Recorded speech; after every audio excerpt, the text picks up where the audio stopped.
Does he have it? Medeiros is going to get it. Look at Tyson! They haven't got it! He's on the outside line though, going into the fastest corner on the circuit. Surely this can't work.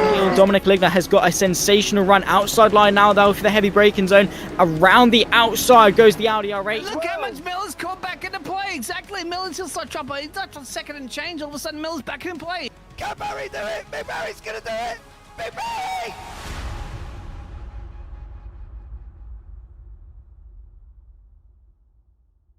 Welcome along, everybody. We are here at the Tanso Racing Group. This is the pre-race practice at Donington Park. My name is Dean Biggles, and Callum will be joining me this evening in this classic track for some more classic car racing. Callum, how are you doing this evening, and how much do you enjoy these cars? Yeah, doing fantastic. Thank you very much. These cars this season have been absolutely wonderful to watch. Watching the drivers improve throughout the season, getting better every single race that goes by, and then watching them find a bit extra speed in these cars as well is quite interesting going into the final rounds here this season. So there's a lot to look forward to tonight. But based on what we've seen so far this season, there's going to be some slips, but there's also going to be some pretty good racing in the build up to the last race of the season this Sunday. So really looking forward to that one. Exactly, as you said, building up to the last race this Sunday, of course, and then there's a Season 3 coming up. We'll show that calendar soon because we're going to get ready for a bit of open qualifying. But yes, exactly. What is, just to elaborate, everybody, that championship finale on the weekend, where we'll be having it. This will be at the same track, won't it? Yeah, exactly the same track. It's the same setup as today, so it'll be an hour practice before the race qualifying session starts, and then they'll jump straight into 20-minute qualifying, which is what we're now heading into, followed then by a 10-minute race and then a 15-minute race with a top 15 reverse grid with a 5-minute warm-up in between. So it's going to be a packed evening both tonight and Sunday, but tonight is all about finding the right places on the track to be and the right setups, because this is something you may or may not know about this league. Obviously, I know you're relatively new to watching these guys go around, but this is a semi-open setup at the moment. So there's 3 or 4 different setups these drivers have to choose from. They can't tweak them, but instead of just having it fixed to just one, there is about 3 or 4 they can pick from to get the best speed and optimal times out of the vehicle on different tracks. So depending on that, people are going to be fiddling about trying out different ones to make sure that they can get the best one in the lead up for Sunday. So that's why these sessions are really important for the drivers that do turn up on track. Excellent. Thank you very much for that elaboration that we have. And there is a little bit of the calendar that we have up at the moment. There's the Season 3 race calendar, as the promo races were there. And of course, we are looking at, well, there we go. I'm all confused. It's at 30th of April, of course. They'll start the Season 3 promotion, won't they? At Laguna Seca Raceway? And then, yep, that's correct. You want to go through those for us? Yeah, go for it. Yeah, sure. So they don't have much of a break between the end of this season and the start of the next, because they like to keep things moving. Perks are with this league, they're open to people of any level, so beginners especially are always welcome here. So there's no rest for these guys at all. It's kind of a couple days off and then straight back into it again. So starting off on the 30th of April, as you said, Laguna Seca is the first track on the promo race media day. Then you've got on the Sunday the 7th of May, we're at Summit Point Raceway. And we've got Alton Park on the 14th of May. Then Sunday the 21st, we have the Virginia International Raceway, followed by Brands Hatch on the 28th. Mount Panorama on the 4th of June. 11th of June, we're at Donington, same track as we are at currently. Then 18th of June, we're at the Okayama track. Then the final one of the season, of Season 3, will be a good one because that is at Silverstone Legacy, which we all know holds a lot of history there and will be great fun for these cars to go around. Excellent. And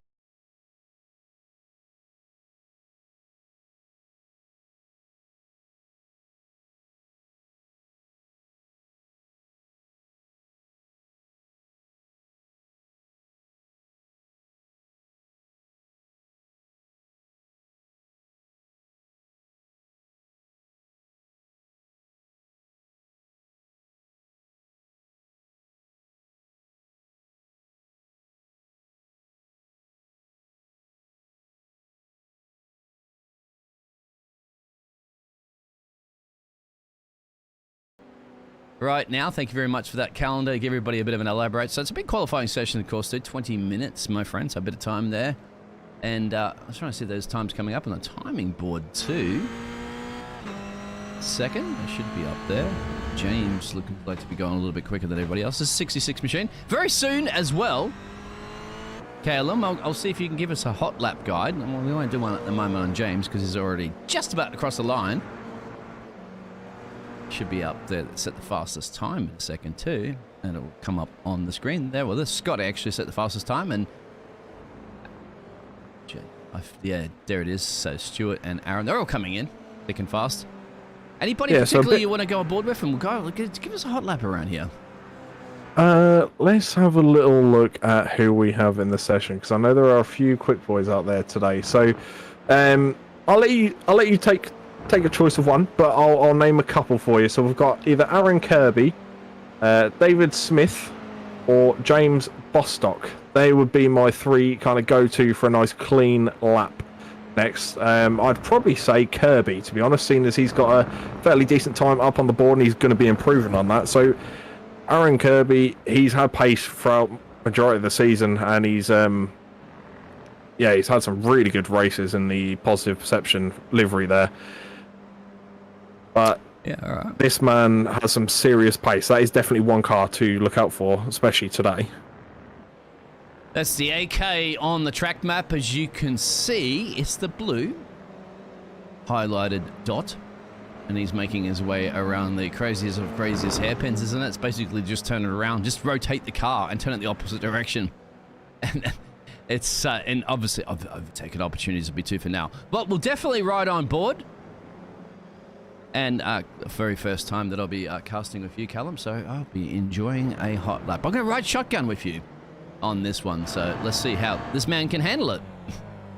Sounds good. This will be my very first one as well. So, heading down the home straight here, under what I call a very iconic clock that sits just above the Donington start-finish line.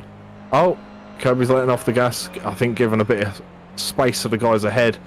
Coming into turn 1, red gate. Now, this is an interesting turn because if you take a wider line entering the corner, you get a better exit, whereas if you hold the line that Kirby just held, sometimes you can get held up a bit on the exit by other cars because the holding the tight line is not the best. But going through creating curves here into the old hairpin, this is turn 4. This is another crucial one because it's so easy to go wide there, and if you go wide, it's an easy off track, and plus the rumble strips aren't that friendly on the exit.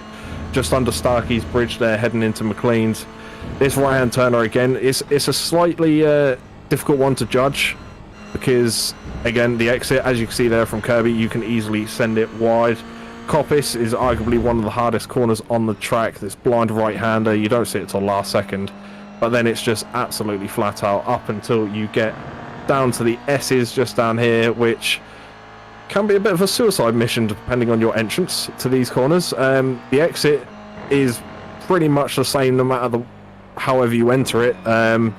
It's just your entrance has to be safe to get through it. So going into their side-by-side is not going to be the one tonight, but we'll see what they decide to do. And then coming down into Melbourne hairpin, second to last corner of the course. Again, this is a really slow corner. You want to be in first gear for this, power out nice and early, and get up to the final corner, which is turn 12 under the name of Goddard's. I think Kirby's just trying to play it safe with the cars being around at the moment. Into the left-hander, again, low gear, foot on the gas early, straight over the line, and that completes one lap around Donington. So there's plenty of corners that are going to be pretty tense, especially when cars are going side by side. And like I say, I think that chicane is going to be one of the deadliest turns on this track tonight.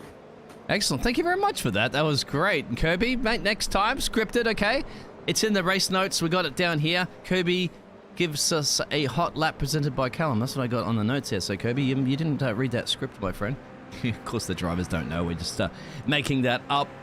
They're focusing, obviously, on that. They're probably not listening to us, and I wouldn't suggest to listen to us. That's where, as you got to get these cars, swing these cars around in under 1 minute 46 at the moment, which what Kirby has done. Bit of a spread of field there, bit of a gap there, mate. It's got 3 seconds down to Johnson. And we still have James and Sean that have yet to set a time. You won't see their names up on the timing board until they get to set a time, but they are, I believe, at least James Bostock is out on track. Sean Clark is not at the moment, but probably just joining the session. David Smith is going a little bit faster with this at the moment, the fast first sector. A little fun fact about David Smith there, he's actually the person with the greatest selfie in this league. Oh, we had his picture popping up on the last couple of broadcasts in the bottom left-hand corner when we had, during our races, you know, we could see their car, their name and everything, and it'd always pop up a lovely selfie of David Smith. So he's been doing this Davey! and That's not the selfie you want to get, my friend, coming out of the corner, right on cue. That's all on you, Callum. Welcome along, of course, to the Tanso Racing League, my friend. That was a casting curse right on you right at the moment, and welcome along to Mr. Phil out there. And Phil, please let us know if the audio levels and all that sort of jazz are okay, because this is the first time I'm broadcasting this one, so Dan's politely giving me all the settings and all that jazz that he usually does, but Dan is flying overseas at the moment. I think he's heading on to Sweden, so can't be here today, but we would like to hear that. Yeah. Are you excited about that one, Callum, your first commentating curse? Oh, yeah, that was interesting. First commentating curse, is it? You've probably done that a few times, but I think I've done it once, but I did not take the blame for it. So technically, this is the first one that I will take the blame for. So, yeah, that's a bit unfortunate. But I have to admit, it's happened a couple of times this season. Luckily, not with me, more with Dan when we're talking about someone and then something happens on track. But that tends to be in the race. It's not so often that happens in the qualifying prior to the race. But yeah, it's. I'm hoping it looks up a bit more because if that happens, the race is a bit screwed. You know, I can't mention anyone's name.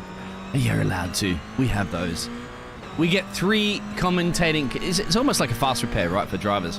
We get 3 casting curses per race, 1 per qualifying. So you've used that one up.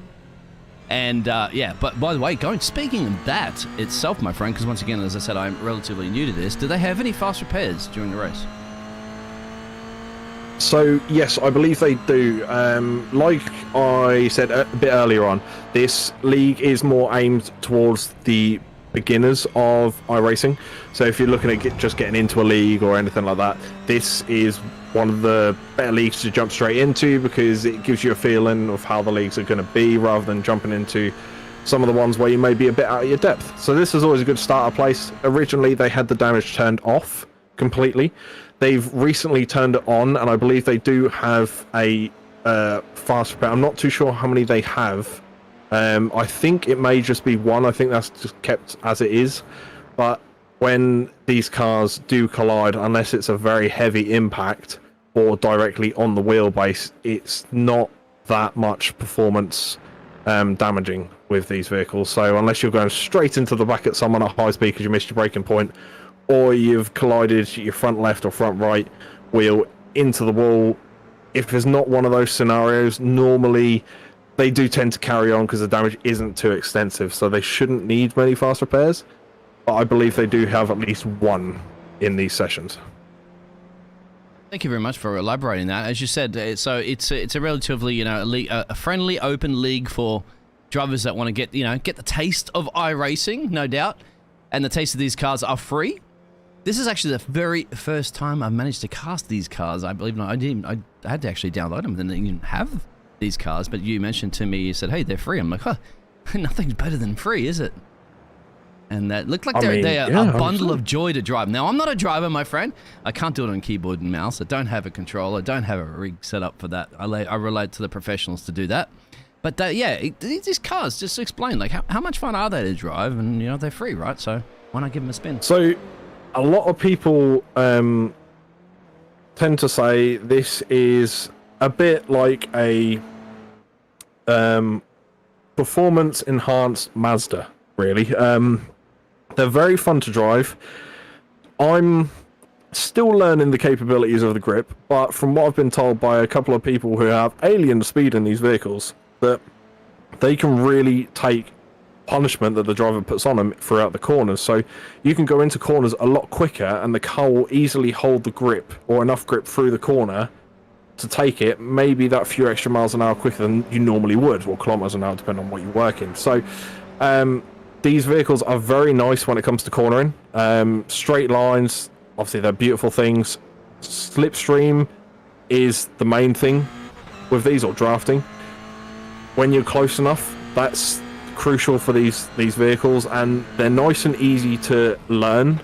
Being rear-wheel drive, there is a tendency of spinning out, but you have to really do something wrong to sort of put the back end round on these cars. So they're really enjoyable to run, and obviously being free of charge as well. There's some great official series you can run these in. Obviously you've got your Sim Labs challenge as well, which involves the likes of your Mazdas, I believe the Clios are in that now, the old Mustangs, and these GR86s. So they're really fun to use. They're a great entry-level car, and they're just so simplistic as well. And they're fantastic whether you're racing in VR, single flat screen monitor, or triple, or big old curve. It fits all of them. It's just really nice to drive, really fun, and you can have some really tight racing in these as well, because they're nice and small and compact. So we've seen it a lot this season where these cars are going 3 or 4 wide in corners you shouldn't be going 3 or 4 wide in, but they get away with it because these cars are so small and nippy. They're fantastic to use. Small and nippy, I love it. And can I use my Wii board to drive them, perhaps? She said you can use pretty much everything, right? Yeah, I reckon you probably could. These cars are really simple to use, and I have to admit, I do want to try and use one of these with an Xbox controller at some point. So I'm going to be interested at trying that, but they're so nice and forgiving as well. They're really, really good to drive. So there you go, Phil, out there. If you wanted to get into some iRacing and how to take these little Toyotas for a bit of a spin. How do they compare, obviously, to the Mazdas? Because you were saying that that's similar, isn't it, to the old Mazdas? And what about even the Radicals cars, which are a little different, but they kind of once again, like those entry vehicles that you want to have a spin on iRacing before you start messing with W13s and W12s with Formula 1 cars. Yeah, 100%. It's a great entry level car. It's nice and easy to learn to start with. That's always a good main point to any car you want to go up the ranks in. Starting off, obviously, your rookies in Mazda when you first join iRacing. Yeah, it's enjoyable, but then when you get into GR86, there's definitely a different feel to it. I feel like the Mazda understeers a lot more than what these GR86s do. But it reacts a lot better to your inputs as well, this vehicle, and I feel it is a little more forgiving than the Mazda, and I believe it is slightly quicker. I think engine size is similar, but like going around the track consistently, they're very close. They're separate classes, I believe, in the races that they run in, but every time I've seen them run on track, they're normally side by side or close to it anyway. So they're a fantastic entry level car, and even those that aren't entry level, they still come back and drive these things because they're brilliant to use. I've not heard many people complain about these cars at all. They're fantastic to drive. So you reckon I could even get behind the wheel of one of these cars and maybe try to pull it around the lap? Not in 1 minute 45.9 for Mr. Kirby, that's for sure. But Joe goes up at a P3. Joe came out of nobody. I will butcher these names. I'm the biggest butchers of names. Everybody knows that in my casting years of experience, but I'm glad to have Callum here to be able to sort me out and pronounce Mr. Joe's surname correctly for me, please. Mr. Jones' surname? Oh, Mr. Johnson at the bottom? Mr. Joe that we're on currently at the moment. Yes. Joe Willoughby. Joe Willoughby, there it is. Thank you very much. That's what I'd be going for. That's easier. It makes it sound like it rolls off the tongue. Well, because English is your native language, my friend. We kind of messed with your English a little bit, and it's called Australian, so it's a little bit more difficult for me to pronounce these names. Yeah, well, plus we had a talk show host on our little Good Morning Britain show that we normally have that has all the news and all this stuff, called Holly Willoughby, so I'm kind of used to seeing and hearing it, so I'm a bit lucky with that, really. Now, I can see the exhaust pipe just real quickly there on the back of Adrian's car. As you can see, I'm going through all these liveries. I've not seen them here before, but it's nice to see some of those fantastic liveries. Remember, drivers put a lot of effort and work into some of these liveries, and of course they can get sponsors and all that jazz to sort of allow for them. But I like to see the creativity of drivers. I think that also represents their attitude and their style and their love of motor racing in iRacing. But there's 2 exhaust pipes at the rear end of that car, yet I only see one that goes just underneath the rear fender. But there we go on onboard camera as it's switched over. And it's tricky, as you can see. Look at the car's roll. You mentioned that, didn't it? So the rear end of the car is the one that obviously you need to kind of maintain and manage it, isn't it? Yes, yeah. So rear-wheel drive, it does have a bit of a kick to it, but these things have an insane amount of grip. So just on a standard baseline setup, so you're not tweaking anything, they have a really good amount of grip, so you can really push this car to its limits around the corner. And 8-9 times out of 10, it's never going to punish you for pushing it. You'll always be able to try and go flat out for every corner you possibly can, and somehow that little car there will find its way around and not punish you by spinning off or anything. Look at the way Adrian's throwing it too. You can see the suspension just lifting off there as you go through the S's here. Avoids the bollards, gets on the power. It looks very comfortable in this machine, I'd have to say. He hasn't set the absolute best time yet, but he's on a flyer. And if you're feeling comfortable with the car, as you can see, look at that. Dives into the spots the apex perfectly, gets on the power. The rear's not loosey-goosey.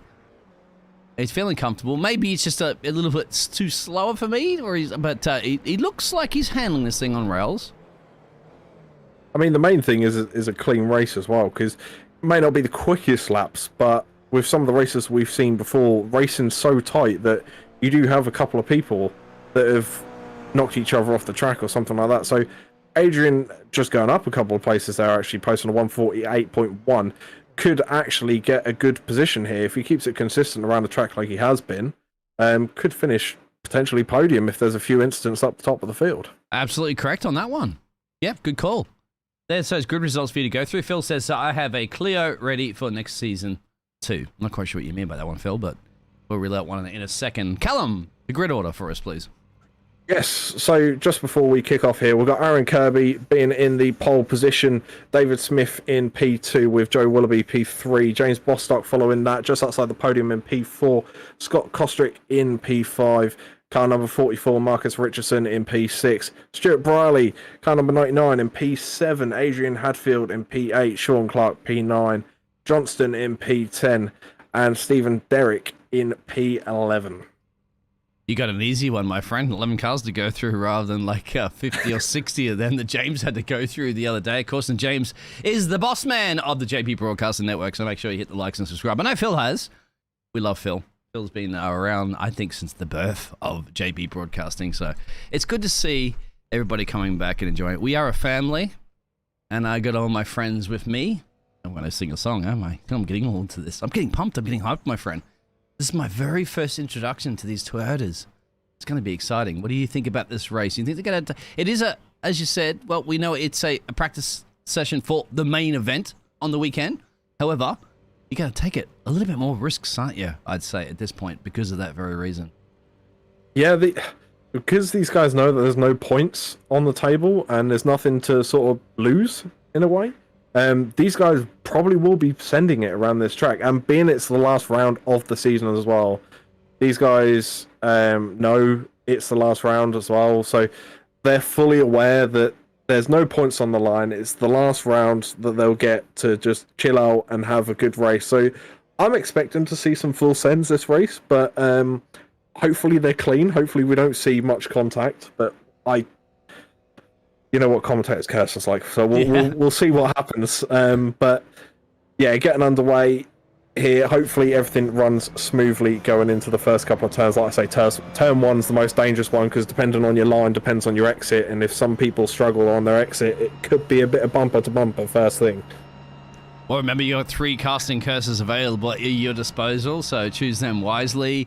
Drivers, once again, won't have to worry too much about the Stewart reporting, although they're going to be keeping it as clean as possible because it's a community of fantastic racers, and of course you can join that community, click all the bells, and join the website and find all the information out if you want to be a part of it. Because remember, Season 3 is about to start soon. As we put up that calendar, we'll pull up that calendar for the very, very last time.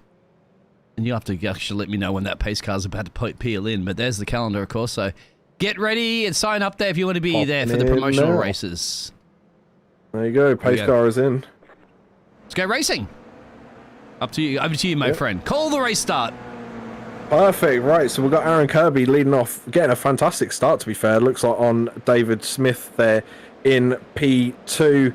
Got James Bostock in P4 there with Willoughby coming out the first turn in P3. Marcus Richardson, the only one gaining the position there, going through turn 1, moving past Scott Kostrick in P6 now.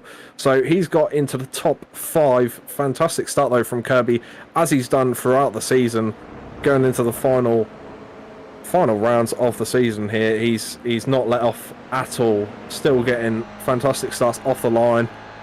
The key to these is what a lot of people don't notice or don't do, is slow the pack right up and go when they least expect it, because in these cars that really pays off, and Aaron Kirby's done a fantastic job of that all throughout the season. But looks like Marcus Richardson's now going to have to start defending against Kostrick there for P5. I think things are going to be pretty tight between these guys for the first couple of laps, waiting for the first few mistakes to show from the boys up top. Yeah, Scotty wants his place back, doesn't he? Just losing that one place off the start. As you can see there, the gainers and losers, everybody else staying exactly where they were. We did have Stephen. Derek has come off the track, but he hasn't anything to lose at the moment because he is in last place. So well, I wouldn't say that's not bad. If the reverse grid is what I said it was in reverse 15, Stephen's in a fantastic position for race 2 because he's pole for race 2. So exactly. Reverse grid could work really well in his favour. So yeah, this nothing's lost here. You did say you can get a couple of these cars into a corner at once. Is that going to be wise? We'll see right now on your pictures. I think you could get away with it there in that corner. It's a hairpin. It's difficult though, because if you take the outside line in that corner, you're slightly off camera, and as you can see there, the road does tip off slightly. So if you go too wide, you can actually end up in a mess, facing the wall, going side by side into turn 1 just about.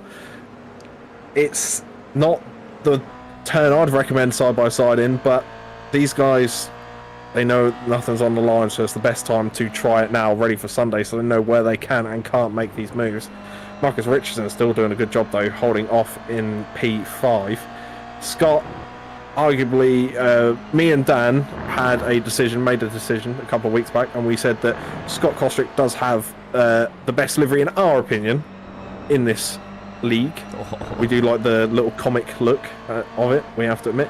Looks like James Bostock's probably had an off track or something, because he slowed right up there on that straightaway just before we go into this long straight, and this is where drafting becomes a major factor, because this long straight heading into the chicane, it's a major factor for drafting. If you can get the draft, you may be able to get the dive into the chicane. As you can see there from Scott Kostrick, trying to poke it up the inside doesn't quite work for him. Marcus Richardson able to hold off, obviously both of them up and another position as well, because James Bostock is now down 2 positions from a potential off track there. But what do you think with these cars then? For the first opening laps, what do you think about them? It looks like they're a bundle of joy to drive. And they're all pointing in the right direction as well, too. Just a couple off-track excursions, but that's not too bad, considering, once again, as you mentioned, it's an entry level here. Most of the spreader field is, give or take, around 1.5K on your I rating. As Kirby just says, the fastest lap, and goes a little bit down the road there, 1.6 seconds and change there from Joe. That's 2.4 in that P3 position. But the battle hot zone is right here, right now, as you mentioned, with Marcus Richardson just in the lead there, gaining 2 positions. You see the front wheel just lifting off there a little bit there from Scotty. You know, the most important thing of a motor vehicle, I always say to everybody, is those 4 points of tyres. The tyres, that's it, remember, because without them, you got no traction. You got nothing to touch the track. It doesn't matter if you have a Mercedes, a Ferrari, say a V12 Ferrari back in the day in Formula 1, in this car. If you don't have those tyres touching the tarmac, you're in trouble. Are indeed. Now I think there's what's going to play out really interesting is the whole rumours about iRacing having rain brought into the sim. If that happens, seeing these cars in the rain, I think would be fantastic to watch. I'm not too sure how they cope with that, but that will be really interesting. I heard that they're trying to do it like, this is a great battle. We're going to go on board with Scotty and see this from his bird's eye perspective, as you said about the livery. When we've seen Scotty's livery just a little bit before, but going back to the racing rain of iRacing, I think they're trying to do it right, because everybody's been expecting, and of course everybody is having high expectations of how iRacing is going to do it. So they're going to take their time, plan it out, and test it properly. And I believe that I even heard things of like, they're trying to manage it in a way that, if the water is deeper in one area, like, when you see it when it rolls down a hill, and turns into puddles and piles and all that sort of jazz. That's what they want to kind of work with the weather model, not just, throw rain in the tracks either, just rainy or not, like you have in ACC and other racing sims. They want to do it so it's heavier in certain parts of the track and lighter in other parts of the track and all that jazz. That'll be interesting, and I hope that they do focus on that and not rush it and just make it, some sort of like fun event. Do it properly. Oh! And not like that, but unfortunately for the right camera angles, there it is, there's Stuart. Yeah, we had Stuart Briley go off, and I believe we had Marcus Richardson go off as well. Yeah, Richardson falling down the pack. But by the looks of it, what happened there is he's turning in. I think he may have applied a bit extra brake as he's turning, which is never a good sign. We'll check the replay right now of this situation. There's Marcus. You can see the rear end sliding out there. He's come back on track, and there's a collision. Oh. That was the reason why the other car went off, and I believe that was Stuart, unfortunately. See, that's, again, another thing we touched on just before the race had started. The contact there has only done minor damage to Richardson's car. It's only a fender bender on the front. But the battle's still going on for 5th and 6th, though, between Stuart Briley and Sean Clark. This is interesting. I didn't think that these would be still this close after that earlier incident. Well, Stuart went off track, remember, just before. So that's the reason why he's tucked in behind. I mean, just ahead there of Sean Clark. As you can see in the green and gold racing. Mate, you're not Australian. You have the British flag there, but you're definitely racing in the Australian colours, per se, as he's got the livery on there that says Clark and something else. I couldn't quite see that for a second. Well, we'll see it in a second. On the back of that, the Clark and James? Clark St. James. There it is. Oh, Clark. I get that one now. I'm glad you do, because that's gone straight over my head, that one. It's in the rear bump of the car. Ah, okay, yep, I've seen it, But anyway, he is tucked up the rear bumper there of Stuart, who's in the orange machine just there. The 99 machine. Not too much other action is happening on track at the moment. You can see on your timing tables the interval. 5 of 10, heat 1. We're about halfway through this race at the moment, my friend. My friend being Callum. Glad to be sharing the booth with you, my friend. Yeah, it's been great so far. This is definitely a different race. Obviously, the numbers are a little lower today, but it's not exactly been a calm race. It's an off track. Two off tracks. Is this your first commentating curse, my friend, for the race? It's a short into the fence. Bang! Ding! Oh, no. That's gonna, I think he said the damage model is a little bit limited. He's going to try to turn around here at the moment. Let's go to the chopper cam and see exactly. He's going to wait for a few cars. There he is. Gets on the loud pedal. Did a bit of pride damage there for Sean, but you're first, casting curse. I blame you because you're talking about him as he was going the spinneroo. We'll go a little replay on that one and just check out what happened, actually. I don't see the replay. Here it is. Sorry, Sean. I'm going to have to show it. What happened, do you think, as a driver's perspective here? Just the rear slippery?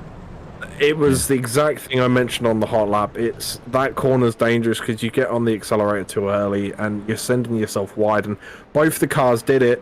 I believe it was the orange car. I think it was Stuart Briley who got off the better of the two because he also went wide but managed to keep it.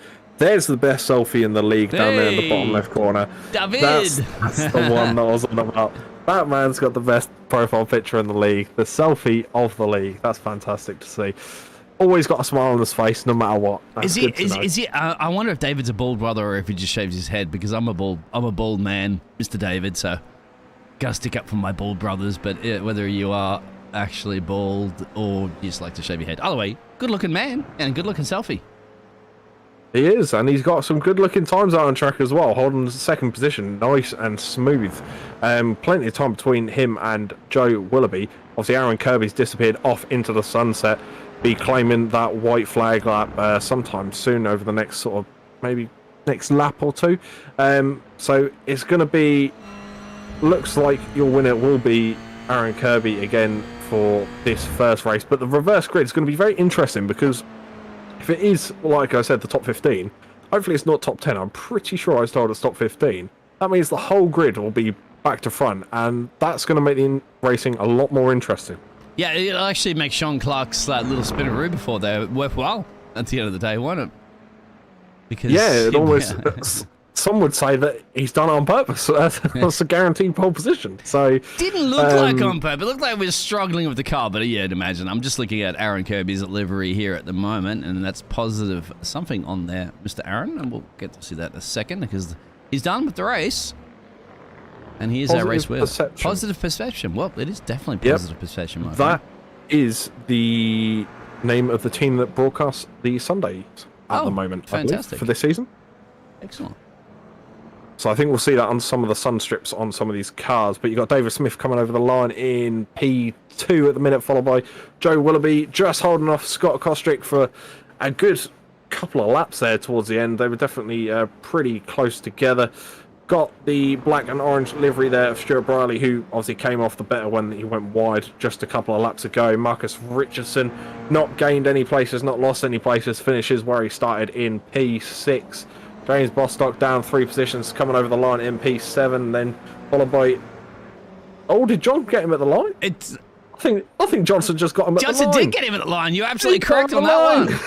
Brilliant. He got him on the line. P7 for Johnson right at the end against James Bostock, who finished P8 down 4 positions. Look at the happiness in his helmet. It's like he says, yes, he says. That's definitely going to be in the admin chat later because Johnston is the league owner. For you should be up in a second to go over for our race results, I believe, because we're just switching to another session. Wow, what a race. It's over before you even think it started.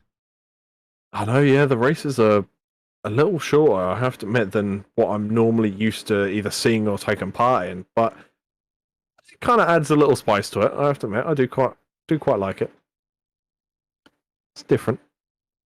It's interesting as well, too, looking at the licenses for some of the drivers, because I cast a lot of the leagues, of course, here on JB Broadcasting Network, and I don't get to see very many C classes, B classes, A classes, and R classes even, believe it or not. So just to explain to everybody about how that works with your iRacing classes, per se, licensed class. Yeah, so with the safety rating class, is that what you... Yes, sir. What you're referring to? Oh, yeah, okay. So, yeah, your safety rating class is, I would say, your more important feature of iRacing in general, because the higher you get that, the more series events open up to you. So when you start off in rookies, you've got a few different options for the road tracks anyway. I can't really speak for the other licenses because I've not dived into them as much. But in the road, you've consisted of a few Mazda races. You've got some Formula Vs out there as well. And as you have some clean races, so your position doesn't really matter. It's more a fact of just keeping it clean, keeping it on track, no collisions. And as that goes up, you get promoted after you get past a certain number, and it tends to be 4.0. So once your safety rating is 4.0 plus, you tend to get a promotion onto the next one when you unlock your D license, which is straight after rookie. Then you'll have a few more options open up to you, and there are some good options out there as well. The SimLab challenge that we touched on earlier that involve our GR86s here today. It will involve them, Mazdas, Clios, and some Mustangs as well, and that's all just from a D license, so you can really start to get your teeth into some of the cars there, and it just keeps going up, so the higher you get the better. I've slowly grinded my way to an A class license, so I can now see all the series, and it is good to see the option there. There's definitely some I'm gonna dive into over the next couple of weeks, like the Porsche Cup is one I'd like to take a look into, but looking into open wheel as well, like Formula 3. There's some good options out there, so the higher you get safety rating, the better. Your I rating is just your skill base, so that's just putting you up against people that are roughly the similar times to you as what they would be like on track. So you're never in a race where you're just being blitzed by the whole pack and you're being lapped 7 times before you finish. You're actually in a good, even field, and that'll put you into separate splits. So your I rating just depends on what split you're in.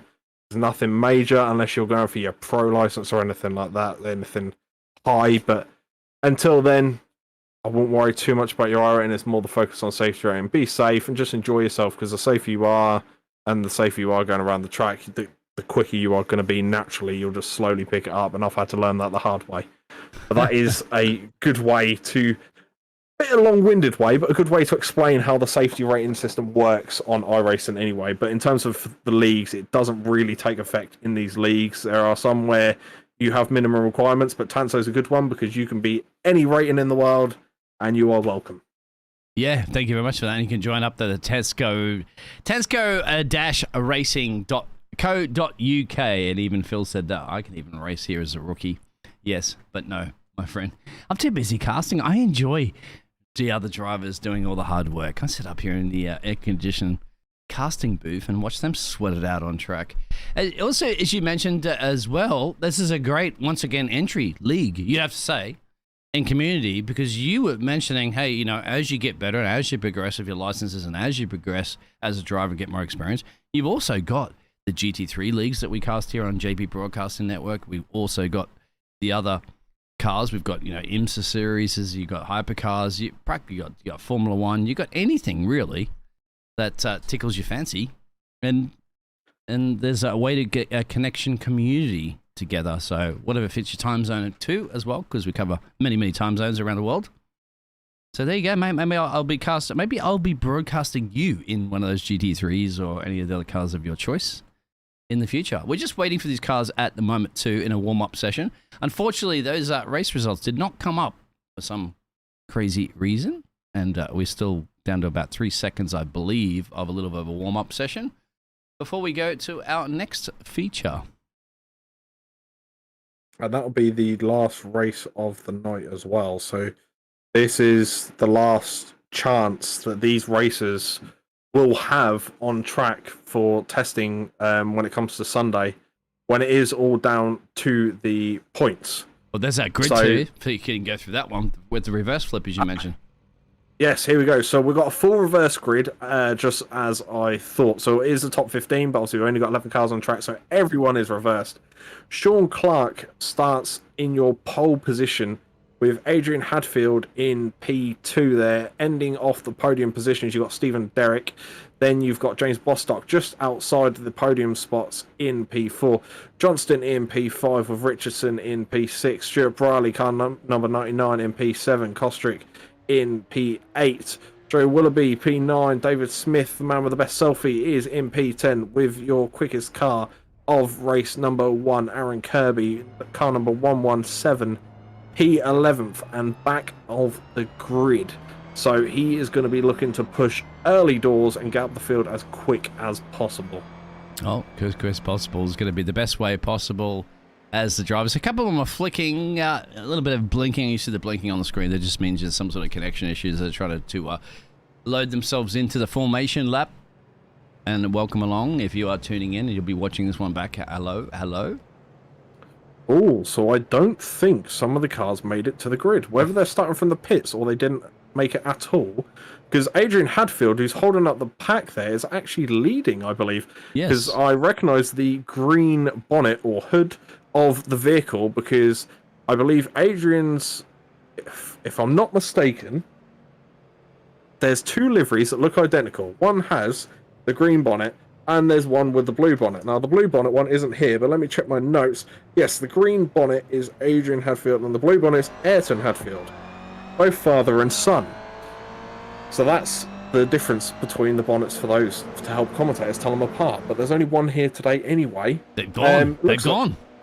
Okay, interesting. Sean Clark is actually leading the race. That was weird. I didn't see him at the front. But we've had... Oh, that's the man with the best selfie has spun out in turn 1. David Smith gone straight away. It looks like possibly a poor line. Oh, and Sean Clark's just gone as well. Just as the camera changes, we've just caught Sean Clark go off track. Doesn't look good there for Sean, but James Bostock's now leading the race up 3 positions. Fantastic start from him. Same with Scott Kostrick. He's up into P3, bottom of the podium, up 5 positions. This is going to be a fun little race, to be fair. We've now got 6 cars out on track because Sean Clark has made his way back to the pits and being towed there as we speak. So with 6 cars out on track, this is going to have a tight little grid and potentially some good little battles here.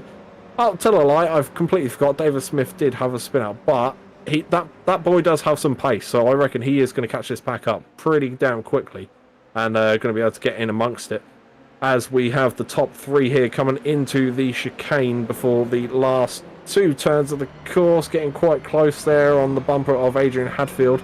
Hadfield's obviously going to be looking at defending this position, see what he can do in preps for Sunday, because Sunday's where the points matter. So practicing defending and attacking now is your best time to do so. So these drivers are probably going to be the better prepared drivers for this Sunday's race, and obviously you can watch this Sunday's race with the links that they provide through the Tanso Discord, so get yourself in there if you want to watch the broadcast on Sunday for the points. But coming into the corner side by side, Scott Kostrick and Stuart Briley. Stuart Briley backing out there because he's got the outside line, not in the camber of the corner. But you've got the Angry Birds GP2 livery leading the pack so far with the quickest lap of the race, 1:54. Adrian Hadfield following second, then Scott Kostrick in third. Stuart Briley keeping the gaps kind of tight there in P4, but it looks like Scott is actually struggling with the car a bit there in turn 1, going slightly wide, riding on board of him. He's looking to try and get past Adrian Hadfield as soon as possible because he's got Stuart knocking on the door right behind. Brakes early for Adrian. Sent Scott wide. That's crumpy. Stuart's through. Oh, you hear that crunching? No! Oh, it's the wall again. That's another victim. That's another victim. It looks like they've got damage off this practice session Let's as well. go have a look at the replay on this one, my friend. Look what happened here. So he's had to back off big time there, so he didn't avoided the collision, but unfortunately, he didn't avoid the chicane. And there it is. It swing the rear end of the car out there for Scotty. And unfortunately, my friend, that is not, well, practically plump last at this point because we did lose a lot of drivers at the start of this race. Didn't load in time. Something crazy went. Yeah, I'm not too sure what happened there because you had some of your quickest runners like Aaron Kirby, who's now actually sitting in P8, even though he hasn't been out on track yet. So it's weird because some of the quicker boys aren't here for the second race. I thought they would have all been here because it's the prime time to practice and your last time before Sunday. So unless you're racing against the AI, this is the only time to race other races you're going to see on Sunday. So but we will make do with what we've got. We've got 6 cars still out on track at the minute. Sean Clark's still in the pits, 1 lap down from that earlier incident, but we've got Stuart Briley still knocking on the door of Adrian Hadfield. Only 2 tenths split in the 2 cars. Obviously, you've got a battle with David Smith as well. He's up 6 positions. He's had the best race so far out of all the cars on track. He's up 6 places already. That's a good drive so far, considering there's not many cars on track. That's pretty impressive. You've got Scott Kostrick up 2 positions. Johnston still in 5th, started in 5th. So far, it's been quite a good race considering numbers are a bit lower. Not for Scotty, he came off track again. I won't show you the replay of that one because Scotty's plump last. Sean's in the pit road. I don't think he's planning on coming back out there. You mentioned there, but I was looking forward to that challenge of Aaron Kirby there, see if he could do a last to first challenge, even in a practice session. That's a good thing to have, but didn't quite load in, as well as Marcus didn't load in, Joe didn't load in, and Stevie didn't load in, so whatever happened. Guys, remember, we're broadcasting this, so, you know, it's fun time to be showing your beautiful liveries, your beautiful cars, and your beautiful driving skills online. Even though it's not an actual race for counting for points, it is still a bunch of fun. And we get to pick on you, so you got to be on the track, so we can't pick on you, we can't commentate, curse you. Can we, Callum, if they're not on the track? No, we couldn't possibly do that. That never happens in the history of commentating. That's just not allowed. That's a written rule. You know, that never happened. We don't do those kind of things here. Yes, we do. Stewart's trying to get past Adrian, and that's the battle for P2 currently at the moment. You can see on board the 99 machine the orange livery, UK and IRL. So that's UK, and I guess that's the IRLs and whoa, that's not the way you want to be contacting their car. What's happened there? Right on the final turn. Looks like who was that? Adrian Hadfield had slightly lost it there on the corner. Back end's gone. Nothing he can do, and then obviously Stuart Briley so close behind him, he's just gone straight into him. But David Smith now knocking on the door. This is Adrian, actually. He was behind. He was a lap down, I believe. I'm not mistaken. Adrian was he? No, he was P2. This is battle for P2. So you lost it, and that's just a typical race collision. Nothing that both the drivers could do at that point. And you can see Stuart had nowhere to go. We were riding on board Stuart, and once again, have a look at the replay. Stuart's just doing his thing, as I was explaining. I was trying to get Ireland out of this one. Well, my friend, You need some lucky clovers to get around that one. Racing incident. And once again, these gladiators are well aware that this is just essentially a practice session. So nothing to gain. Well, experience to gain, but points are not to be lost. I will say, what a fantastic race so far for James Bostock. I mean, look at the gap he has at the minute. He's maintaining it okay so far, but now that I've said that, it's probably going to change because my luck hasn't been good tonight. But we've got David Smith obviously trying to chase him down. Again, fantastic race from David. He's up 8 positions. Stuart Briley's up 4 positions. He just overtook Stuart Briley just after the collision there on the Goddard's corner, turn 12. Scott Kostrick up 3 positions. You've got Johnson who's up into P4, up 1 position. They're still fairly close, to be fair. The grid hasn't been sort of this close together for a practice race, well, for the last couple of sessions, really. You've had the odd battle here and there, but maybe we'll start to see them spread out now. This is slightly longer than race 1, though, so there's an extra 5 minutes added on this race just for the delight of us and all the viewers at home. It does add into the fact of it's a bit easier to monitor your tyre wear as well, because I think the race length is either the same or they're 20-minute on Sunday. I think they might be the same, but it's always good to know how much wear you're causing on your tyres and where you might be able to help or change the way you drive with the relative information that you get back from these longer races. And this is I'd say an average time race for this car, 15 minutes. I don't think it's too long. I don't think it's too short. It's just about right for this. There you have it. And Davey's selfie popped up again at the moment in P2. 8 positions gained, so good job there for the Dave Star, or Davey.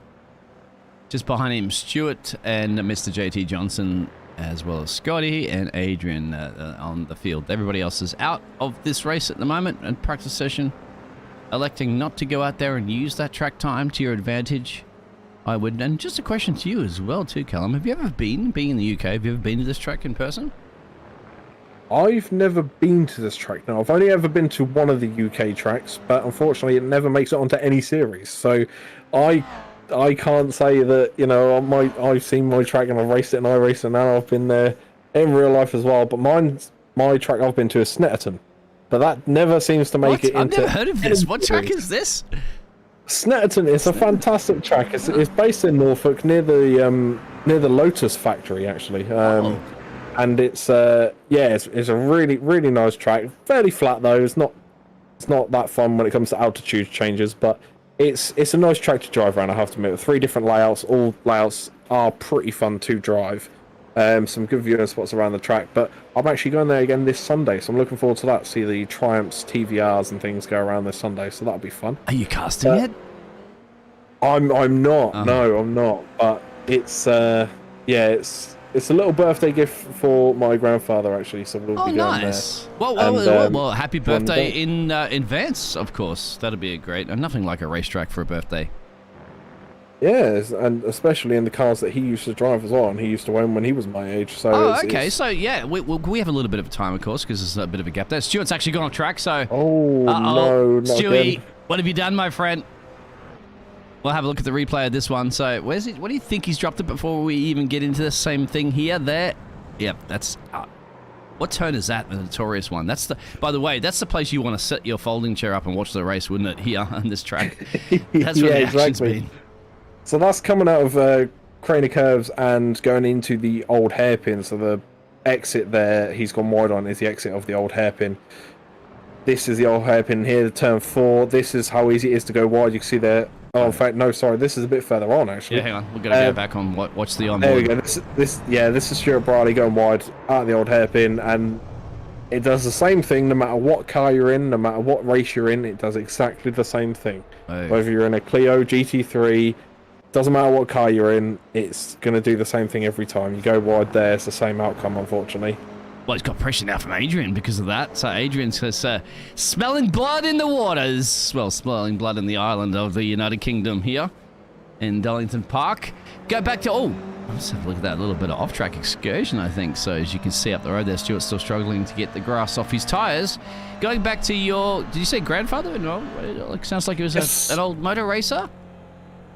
He done a little bit here and there, yeah.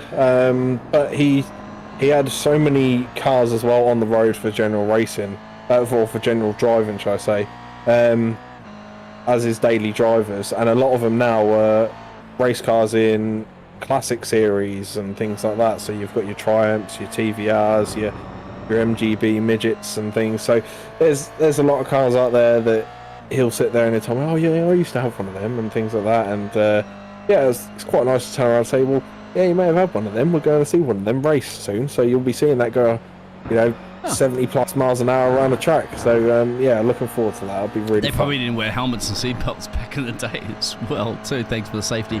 And as Phil's mentioned out there, Phil, well, he said it's his closet track. He's marshalled here for years. Really, Phil? I did not know that. And elaborate to us out there in the YouTube world, in the chat, about how fun is it? And what are the advantages and disadvantages of marshalling? I was curious about that, because you are trackside, right? You get great action, best seats in town, but you also have to work, remember? So you can't just be sitting there looking at the big jumbo screen there and see what's going on. But we're going to be... Well, whilst that message is out there for you, Phil, to relay, we'll keep this action battle happening between Stuart and Adrian, which is the closest battle on track. What do you think, Mr. Callum? Do you think at the moment Adrian can get him here? Where can he get him? He's losing a little time in this final sector, I have to admit. But the thing is, Adrian's doing exactly like he was doing in the last, not the last race, sorry, the pre-race qualifying session, where he's just keeping it clean, keeping it on track. Because if Stuart's made a couple of mistakes tonight in terms of like going wide, trying to push the car maybe a bit too much.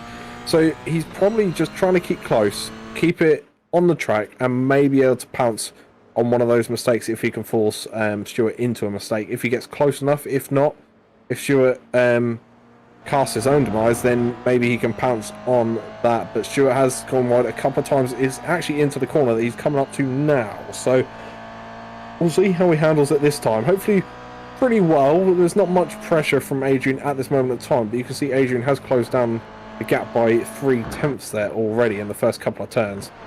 Oh, going a little bit off track like that, almost ran over one of our cameramen out there, so better take it easy there, my friend. Those GoPro cameras are not cheap, but he's pushing it. He's absolutely pushing it. You can tell for a fact that, as a racing driver, if there's a car up the road, that's the closest battle he's going to have to see this evening before Barney waved that flag to James, no doubt, way up the road there. Yeah, James has got still a good lead, but David Smith is closing it down. I don't think he's going to have enough time, though, unless there's a dramatic accident for Bostock out in P1. So, yeah, David Smith playing the chase game at the moment. But unless there's a big old accident up front, I think he might have to settle for P2 here. But it's a white flag, so we're coming down into the last lap. Well, this is your last chance to use a commentating curse on James, if you want, my friend. If you want to spice this one up there and bring Davey into play, or not. Well, I mean, the GP2 car looks fantastic on the road, or on the track. So we'll see if he can keep it on track for the entire lap, because all he's got to do now is bring it home. 3.9 seconds behind him is David Smith. So if there's any slight accident, David Smith will pounce. And the gap is closing. It's now 3.6. So it's getting tighter. Whether he's...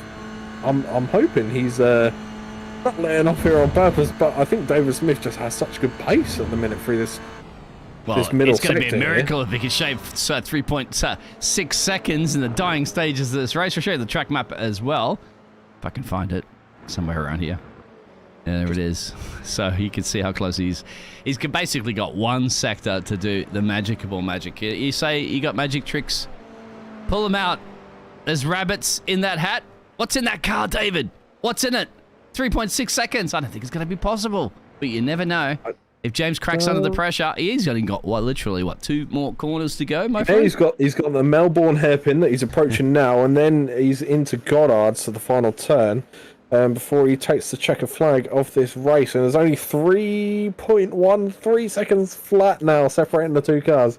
So it definitely makes it a bit tighter, but there's not going to be enough time for David Smith, sadly. If it was a 20-minute race, maybe a different story, but we are in the final turn of the race, and there we go for the leader coming out. James Bostock finishes the second race there in P1, 2.8 seconds down the road. Done a very good chasing job there by the man with the greatest selfie in the league, David Smith, finishing P2. Johnston, fantastic result for him, finishing in P3, and lovely clean drive as well, with Kostrick following pretty damn closely behind as well for P4, just outside the podium, unfortunately, for Scott. Got Stewart now trying to get across the line as soon as possible. Come on, Adrian Hatfield, get to Barney. Barney's waving his flag for you. He wants you to finish. There it is. He got the job done. Adrian, look at Barney, Adrian's mate. Coming. Barney's waving. He's waiting. He's waiting for you. Got to get in there, mate. Couple more corners. Here it is. Final corner. Even I can do that, Adrian. Good job, mate. You want to see Barney? Barney likes to see you. GG's on that one. Is. And Jamesy, well, there it is, my friend. Results up at the screen for you to go through. Lovely. So we've got James Bostock finishing in P1. Fantastic result for him. Nice, clean racing there. David Smith, the one with the most overtakes of the race there in P2. Fantastic selfie from that man as well. Johnston in P3. Great result from him. One of the highest I think I've seen all season, with some unfortunate results beforehand. Scott Kostrick finishing in P4.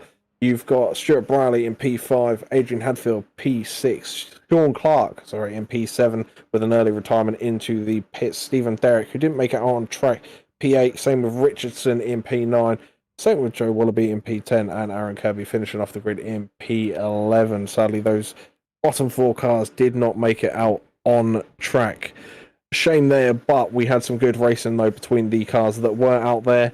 So things are looking up for this Sunday. I have to admit, I'm looking forward to watching the racing this Sunday, and I haven't actually seen the championship standings since the last race, so not too sure how tight things are, but it's certainly going to be one to play for. If it's not for the championship, for the leader, the title holder, but it may be a good title, well, not title battle, but close battle between the mid-table runners. So I'm looking forward to this Sunday. Should be a good race. It's definitely going to have some nice overtakes and good battles on it, because we've seen some good bumper-to-bumper action tonight.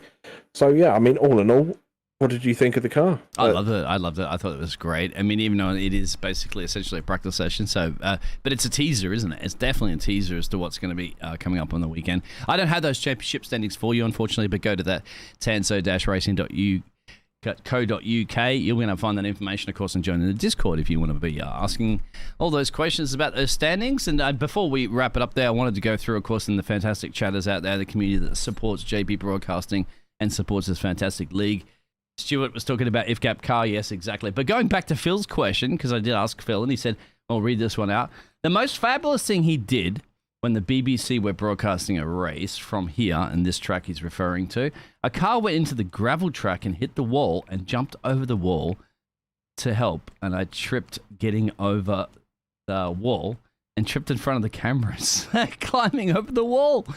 And this is referring to Phil talking about his marshalling that he's done at Donington Park. So thank you very much for that, Phil. I love it. That's what I love, the community. I did not realize you were a marshal, and don't get tripping over those camera peoples there, Phil. We've seen a few cars trip over those cameras that we had trackside earlier today. So yes, good on you. And Aaron Kirby says, good on Adrian. Absolutely. Well, final words, my friend Callum, before we wrap this one up. Final words, I have to say, fantastic from all the boys that did show up tonight. I'm looking forward to Sunday and wish everyone racing there best of luck. And I'm looking forward to seeing all these names again in Season 3, where we'll be covering the Sunday races. So everything to look forward to going into the future. Hope you enjoyed these cars as well. I know this is your first time covering them, and hope everyone else at home enjoyed this today as well.